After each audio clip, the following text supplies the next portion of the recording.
ಎಲ್ಲರಿಗೂ ನಮಸ್ಕಾರ. ಶುಭಮಸ್ತು ಲೋಕಕ್ಕೆ ಸ್ವಾಗತ. ಹೊರಗಡೆ ಎಲ್ಲ ಜಿಟಿ ಮಳೆ ಶುರುವಾಗಿದೆ.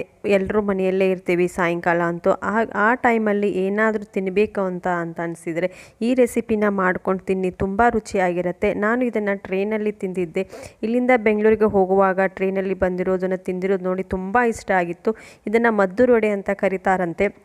ಇದನ್ನು ಮಾಡೋದು ತುಂಬ ಈಸಿ, ಆದರೆ ನಾನಾಗಲೇ ಮಾಡಿ ತಿಂದಾಗ ಇಷ್ಟು ರುಚಿಯಾಗತ್ತೆ ಅಂತ ಅಂದ್ಕೊಂಡಿರಲಿಲ್ಲ. ಒಂದು ಸಾರಿ ನೀವು ಮಾಡಿ ನೋಡಿ, ಗೊತ್ತಾಗತ್ತೆ ಎಷ್ಟು ರುಚಿಯಾಗಿದೆ ಅಂತ.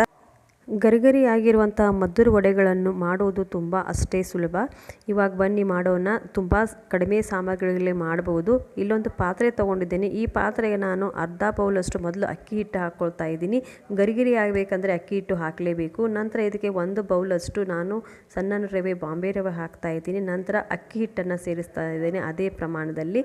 ನಂತರ ಇದಕ್ಕೆ ಜೀರಿಗೆ, ಜಜ್ಕೊಂಡಿರುವ ಹಸಿಮೆಣಸಿನ್ಕಾಯಿ ಮತ್ತು ಉಳ್ಳಾಗಡ್ಡಿ ಪೀಸಸ್ಗಳನ್ನ ಸಣ್ಣಗೆ ಹೆಚ್ಕೊಂಡಿರೋ ಸೇರಿಸ್ತಾ ಇದ್ದೀನಿ. ಉಳ್ಳಾಗಡ್ಡಿ ಪೀಸಸ್ಗಳು ಬೇಕೇ ಬೇಕು ಮದ್ದೂರು ವಡೆಗೆ, ಅದೇ ಇದಕ್ಕೆ ಸ್ಪೆಷಲ್ ಅಂತ ಹೇಳ್ಬೋದು. ನಂತರ ಇದನ್ನು ಚೆನ್ನಾಗಿ ಮಿಕ್ಸ್ ಮಾಡ್ಕೋಬೇಕು. ಅದಕ್ಕಿಂತ ಮೊದಲು ಸ್ವಲ್ಪ ಅಚ್ಚ ಖಾರದ ಪುಡಿ ಸೇರಿಸ್ಕೊಂಡ್ಬಿಟ್ಟು ನಂತರ ಇದಕ್ಕೆ ಹುರಿದಿರುವಂಥ ಶೇಂಗಾ ಕಾಳನ್ನ ಮಿಕ್ಸಿ ಜಾರಿಗೆ ಹಾಕ್ಕೊಂಡು ಪುಡಿ ಮಾಡಿಕೊಂಡು ಅದಕ್ಕೆ ಸೇರಿಸ್ಕೋಬೇಕು. ಸೇರಿಸ್ಕೊಂಡು ಚೆನ್ನಾಗಿ ಮಿಕ್ಸ್ ಮಾಡ್ಕೋಬೇಕು, ಎಲ್ಲ ಅದರಲ್ಲಿ ಕೂಡ್ಕೋಬೇಕು. ನಂತರ ಇದಕ್ಕೆ ಸ್ವಲ್ಪ ನೀರು ಹಾಕಿಬಿಟ್ಟು ಕಲಸಿಟ್ಕೋಬೇಕು. ನೋಡಿ, ಈಗ ರುಚಿಗೆ ತಕ್ಕಷ್ಟು ಉಪ್ಪನ್ನು ಸೇರಿಸೋಣ. ಉಪ್ಪನ್ನು ಸೇರಿಸ್ಬಿಟ್ಟು ಇದನ್ನು ಚೆನ್ನಾಗಿ ಮಿಕ್ಸ್ ಮಾಡ್ಕೊಳ್ಳೋಣ.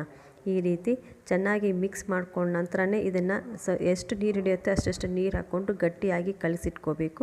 ನೋಡಿ, ಚೆನ್ನಾಗಿ ಮಿಕ್ಸ್ ಆಗಿದೆ. ಇವಾಗ ಇದಕ್ಕೆ ಸ್ವಲ್ಪ ನೀರನ್ನು ಸೇರಿಸೋಣ. ಮೊದಲು ನೋಡಿಕೊಂಡು ನೀರು ಸೇರಿಸ್ಬೇಕು.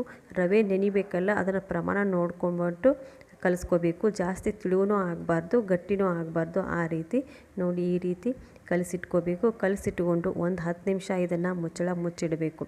ನೋಡಿ, ಇಲ್ಲಿ ಇವಾಗ ಕಲಿಸ್ಕೊಳ್ತಾ ಇದ್ದೀವಿ. ಕಲಸಿಟ್ಕೊಂಡಾಗಿದೆ. ಇದನ್ನು ಇವಾಗ ಮುಚ್ಚಿಬಿಟ್ಟು ಇಡೋಣ ಒಂದು 10 ನಿಮಿಷದವರೆಗೆ.